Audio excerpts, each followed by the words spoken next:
Rerenia Ratnapasari, Prodi S1 Keperawatan dari Universitas Medan. Di sini saya akan melakukan cara etika batuk dan bersin yang benar pada pasien.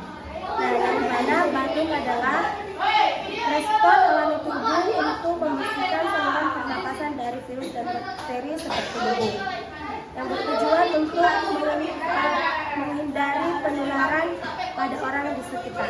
Saksikan video berikutnya. Selamat pagi, Bu. Perkenalkan, saya perawat ini yang bertugas pada sel ini. Apakah betul dengan Ibu ya? Saya cek dulu ya, Bu. Betul ya, Bu. Di sini saya ingin mengatakan Ibu etika batuk yang benar pada pasien.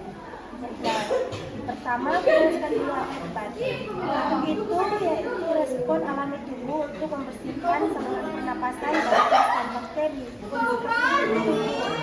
Nah, yang bertujuan cara ini bertujuan untuk menghindari penularan pada sekitar. Nah, cara yang pertama itu menggunakan dengan tisu, Ibu. Caranya itu, kalau Ibu sedang batuk atau bersin, Ibu bisa menutupi dengan tisu seperti ini. Bisa dilakukan, Ibu.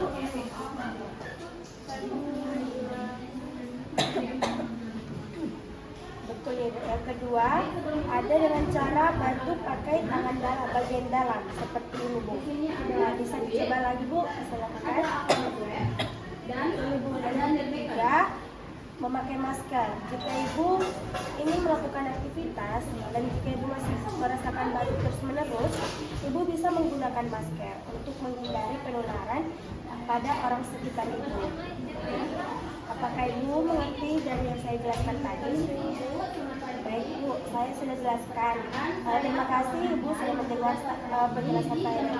Dan di sini saya ingin dulu ya, Bu. Jika ada yang diperlukan, silakan dipanggil saja nanti ya, Bu. Permisi ya, Bu.